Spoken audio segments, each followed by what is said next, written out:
Hello, good morning friends. કેમ છો? હવે આજે આપણે તમારા ગ્રામરનો એક વિભાગ ચાલુ કરીએ છીએ જેનું નામ છે કોમ્પ્રિહેન્શન. હવે મિત્રો, કોમ્પ્રિહેન્શન જે છે એ બે પ્રકારના હોય છે.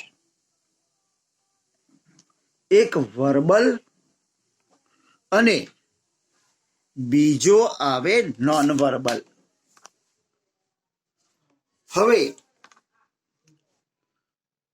મિત્રો, આ જે કોમ્પ્રિહેન્શન છે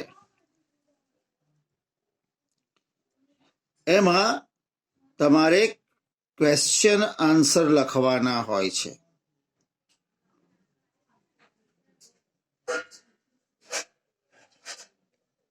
કોમ્પ્રિહેન્શનનો જે અર્થ છે એ છે કે તમને એવી માહિતી આપી હોય કે જે માહિતી સમજણ માટે હોય, એટલે સમજ્યા પછી એની નીચે જે તમને સવાલ જવાબ આપ્યા હોય એ ક્વેશ્ચનના તમારે આન્સર લખવાના છે.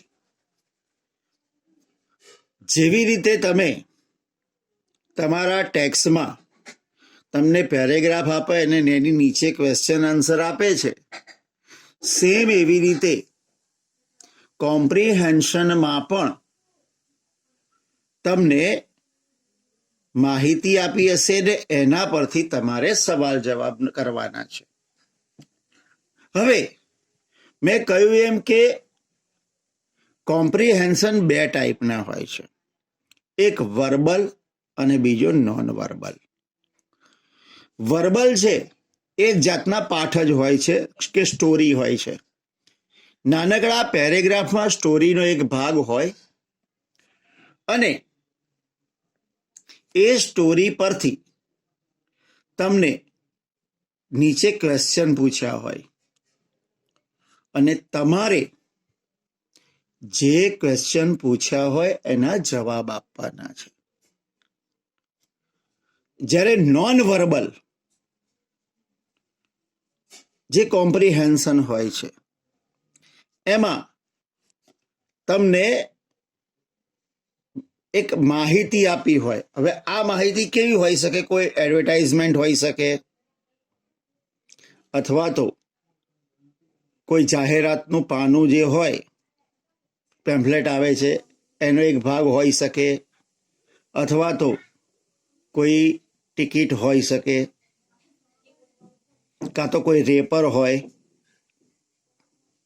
કોઈ વસ્તુ હોય એનું ઉપર રેપર આવે એ રેપર હોય, કોઈ બિલ હોય.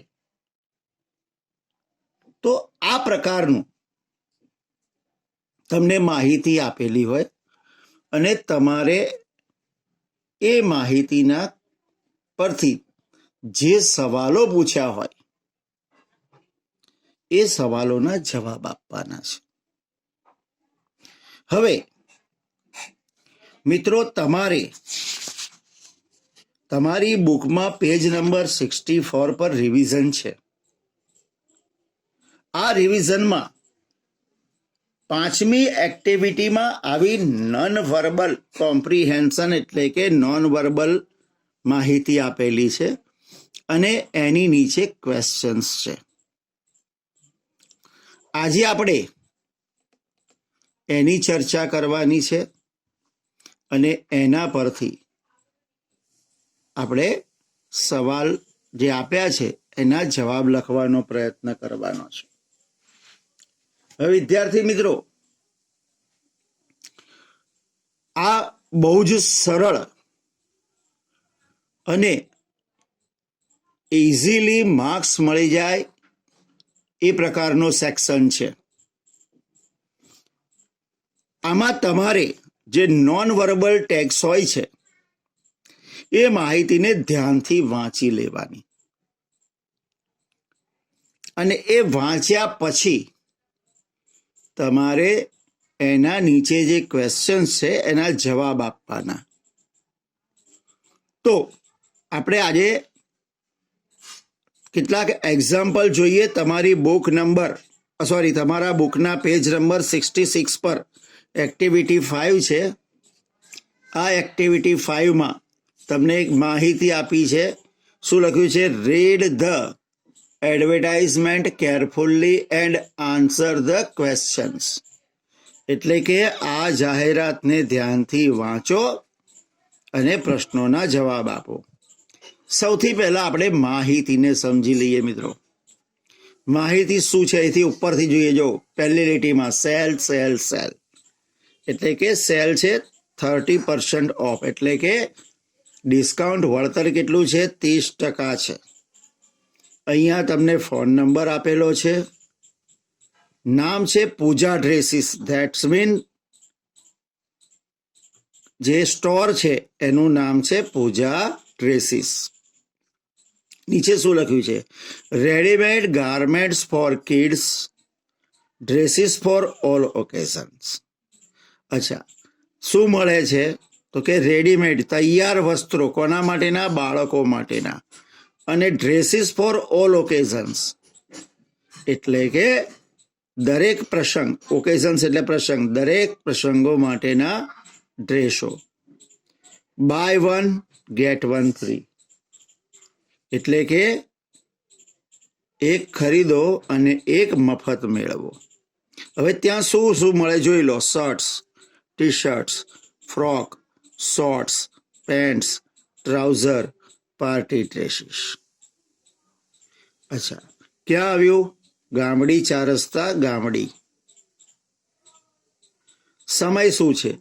9 AM to 9 AM. સોરી, અહીંયા 9 PM આવશે. 9 AM to 9 PM. સવારના 9 થી સાંજના 9. ઓપન ઓલ ડેઝ એટલે કે ક્યારેય રજા હોતી નથી. હવે અહીંયા દરેક પ્રશ્નને આપણે જોઈએ અને એના જવાબ ક્યાં છે એ જોઈ લઈએ. જો પહેલો સવાલ છે વેર ઇઝ ધ સેલ.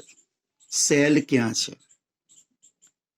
તો સેલ ક્યાં છે? 2 જગ્યા લખી શકાય. એક તો પૂજા ડ્રેસીસમાં અને ક્યાં? ગામડીમાં.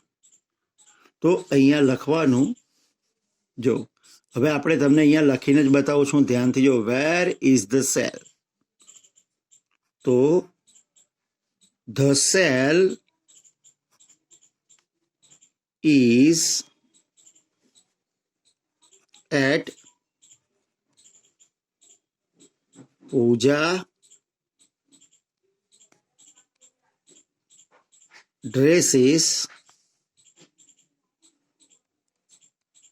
ગામડી. એટલે કે સેલ પૂજા ડ્રેસીસ ગામડીમાં છે. બીજું, what is the shop of, what is the sale for?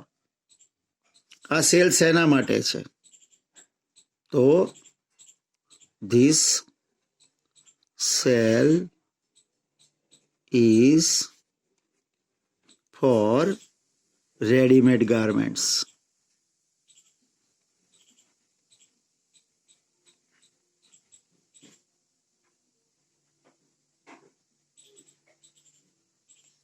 એટલે કે તૈયાર વસ્ત્રો માટે છે. This sale is for ready-made garments. Next, when is the shop open? Shop ક્યારે ખુલે છે? સવારે 9 વાગે. તો અહીંયા લખવાનું. The shop is open at 9 AM. સવારે 9 વાગે ખુલે છે. Next, are dresses for children available in this shop? શું બાળકો માટેના ડ્રેસો અહીંયા મળી શકે છે? તો અહીંયા લખ્યું છે કિડ્સ. આપણે જોઈ ગયા. તો કે યસ. જવાબમાં શું આવશે? યસ. ડ્રેસીસ ફોર ચિલ્ડ્રન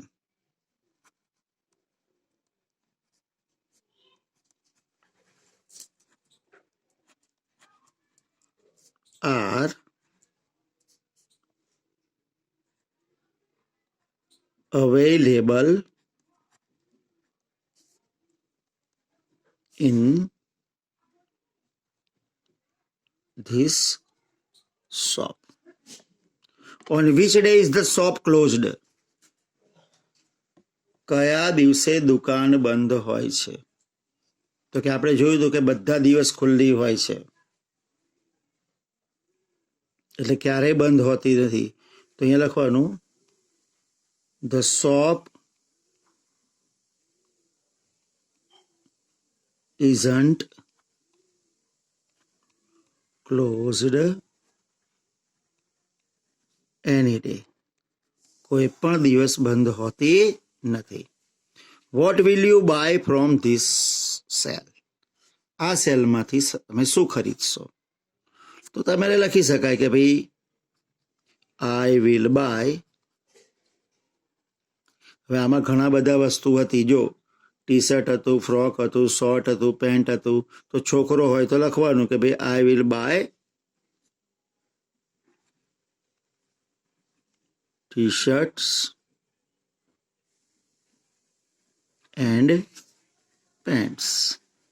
અને છોકરી હોય તો એવું લખવાનું કે I will buy party dress. બરાબર?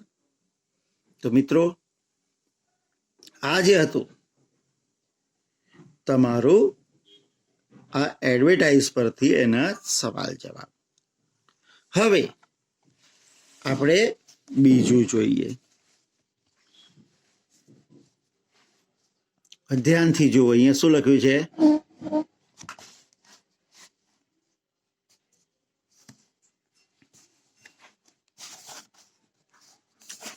ચાંદની સેન્ડલ શોપ.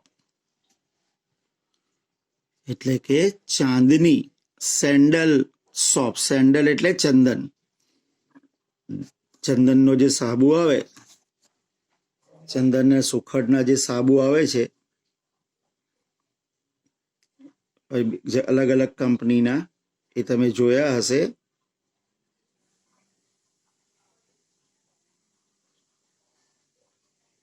એવા સાબુની આ એક જાહેરાત છે. અહીંયા એવું લખ્યું છે, આ સાબુનું નામ છે ચાંદની. બરાબર? હવે આ ચંદનનો જે સાબુ છે, આ લગભગ એના પરનું રેપર છે. એનું નેટ વેઇટ વેન પેકડ, એટલે કે જ્યારે પેક કરાયું ત્યારે આ સાબુનું વજન કેટલું હતું? 100 grams. Maximum retail price. Retail એટલે છૂટક. વધુમાં વધુ એની છૂટક કિંમત કેટલી? ₹12.75, એટલે કે ₹12.75. પેકડ. ક્યારે પેક કર્યું? જૂન 2013. Manufactured by. અચ્છા, આ કોનું ઉત્પાદન કરેલું છે? તો રોઝરી ઇન્ડસ્ટ્રીઝ, સુંદરપુર, ગુજરાત. કંપનીનું નામ છે રોઝરી ઇન્ડસ્ટ્રીઝ. ક્યાં આવી છે? સુંદરપુર, ગુજરાતમાં. હવે આટલી માહિતી પરથી આપણે એના ક્વેશ્ચન્સ આન્સર કરવાના છે. ચલો, what is the weight of soap? એટલે કે આ સાબુનું વજન શું છે? તો અહીંથી જો ઇઝ હેલ્પિંગ વર્બ પછી જવાબ શરૂ થાય આ રીતે. The soap, the weight of soap is. કેટલા ગ્રામનો સાબુ હતો? તો કે 100 ગ્રામનો. તો 100 grams. Next, where is Rosary industry located? તો અહીંથી શરૂ થશે. Rosary industries is located at, હવે ક્યાં આવી છે તો કે સુંદરપુરમાં. જો તો અહીંયા લખવાનું કે સુંદરપુર, પાછળ તમે અલ્પ વિરામ કરી લખી શકો ગુજરાત. ચલો, when was the soap packed? આ સાબુ ક્યારે પેક કરવામાં આવ્યો હતો? તો આપણે જોયું હતું કે જૂન 2013. તો લખવાનું કે this soap was packed in June of 2013. June of 2013. How much money will you pay to buy this soap? હવે તમારે આ સાબુ ખરીદવો હોય તો તમારે કેટલા પૈસા ચૂકવવા પડશે? તો લખવાનું કે I will pay rupees 12.75. 12 રૂપિયા ને 75 પૈસા ચૂકવી. શા માટે? to buy this soap. આ સાબુ ખરીદવા. Next, is Chandni sandal soap available in Gujarat? શું ચાંદની સેન્ડલ સાબુ ગુજરાતમાં મળે છે? તો કે કંપની જ ગુજરાતની છે. તો શું લખવાનું? યસ.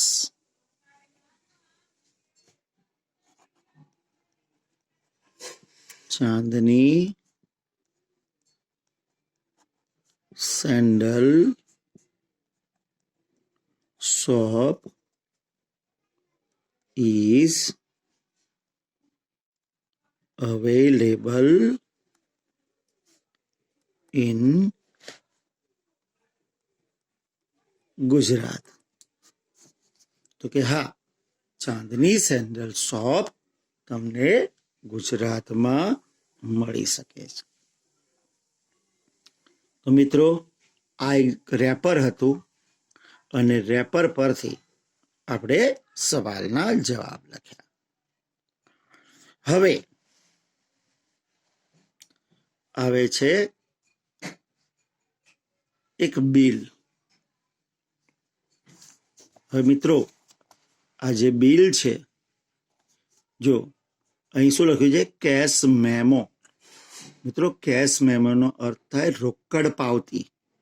રોકડ પાવતી એટલે તમે રોકડેથી જે વસ્તુ ખરીદો એનું જે બિલ મળે એને કેશ મેમો કહેવાય. હવે આ કેશ મેમો જે છે એ ક્યાંથી મળ્યો છે? મીન્સ કે ક્યાંનો છે? તો છે જરૂરત કિરાના સ્ટોર. આ કરિયાણાની દુકાન છે, જરૂરત કિરાણા સ્ટોર, ત્યાંથી મળ્યો છે.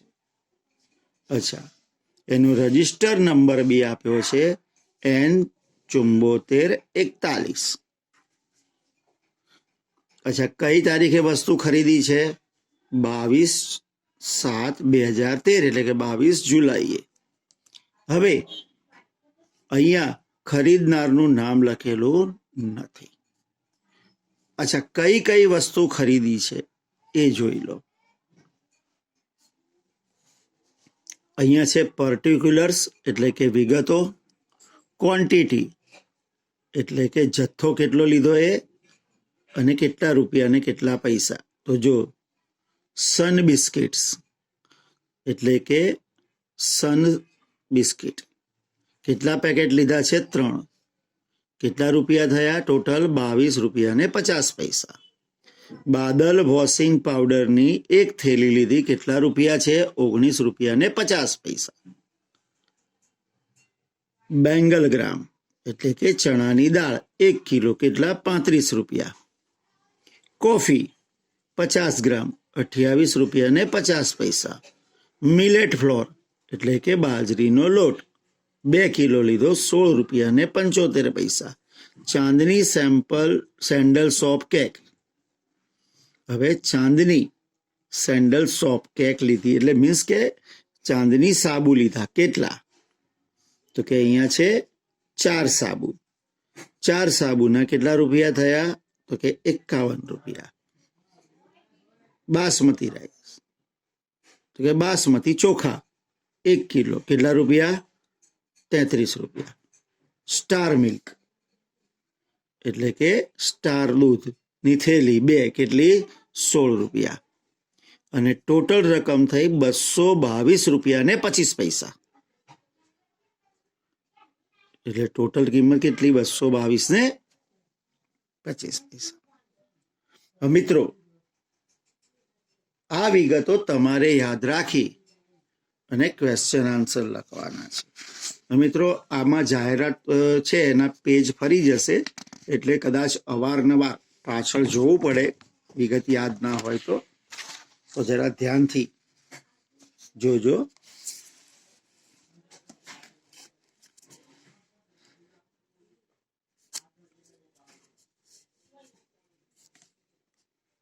ચલો, what is the name of the shop? દુકાનનું નામ શું છે? તો આપણે શું હતું દુકાનનું નામ? જરૂરત કિરાણા સ્ટોર. તો અહીંયા લખવાનું the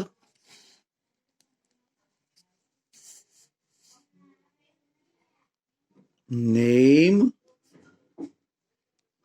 of the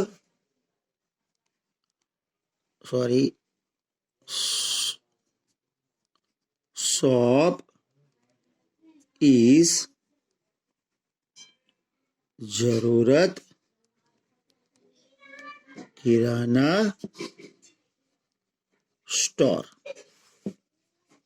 next, how many packets of Sun biscuit did Nitaben buy? નીતાબેને કેટલા સન બિસ્કિટના પેકેટ ખરીદ્યા? તો ધ્યાનથી પાછળ ફેરવીને જુઓ. કેટલા બિસ્કિટના પેકેટ છે? 3. તો લખવાનું કે Nitaben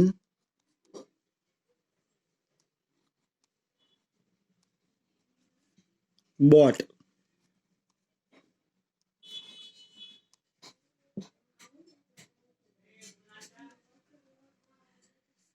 3 packets of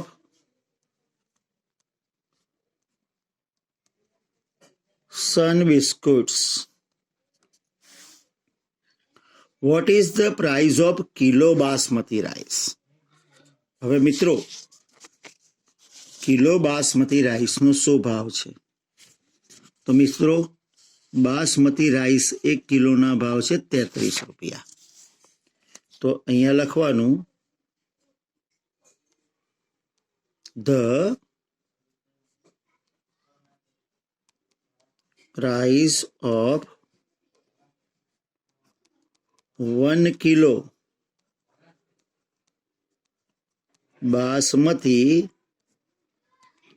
rice is rupees 33. Next, how much money did Nitaben pay? નીતાબેને કેટલા પૈસા ચૂકવ્યા? તો કે નીતાબેન, ડીડ છે ને એટલે પેનું થઈ જશે paid. Nitaben paid rupees 222.25.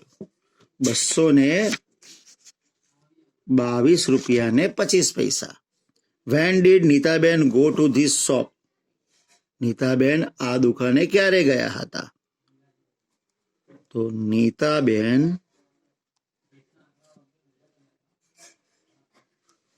went to the shop on, હવે ત્યાં તારીખ લખવાની, 22 જુલાઈ 2013. હવે અહીંયા ટિકિટ છે.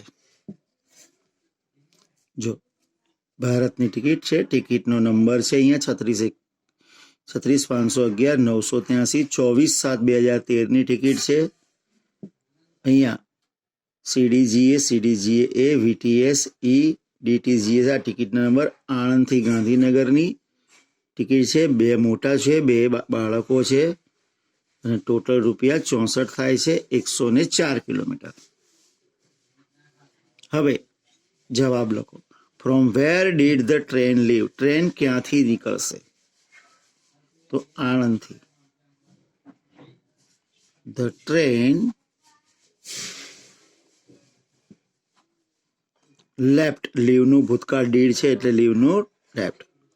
From Anand. When did you take the journey? તો I took the journey on when એટલે ક્યારે, તો સમય લખવાનો. બરોબર. Next. How much did the ticket cost? ટિકિટના સોરી, જો આ બીજો સવાલ તમારે રહી ગયો હશે. Van did you take the journey? તો આઈ ટેકનું ભૂતકાળ took the journey on 24 July 2013.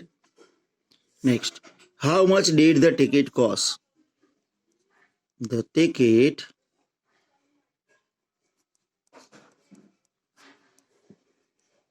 costed rupees 64. What is the number of the train? The number of the train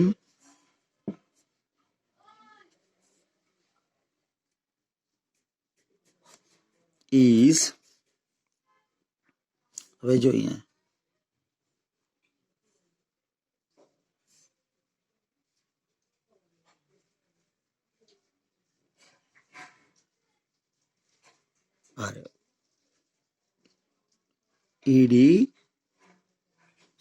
EDTAF0TA.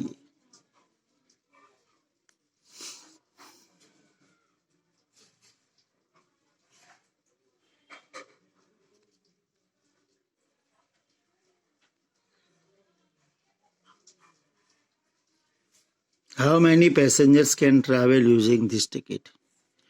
આ ટિકિટમાં કેટલા મુસાફરો મુસાફરી કરી શકશે? તો 4 passenger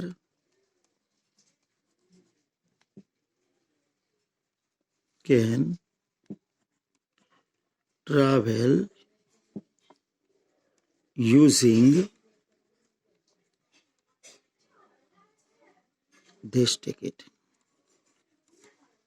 તો મિત્રો,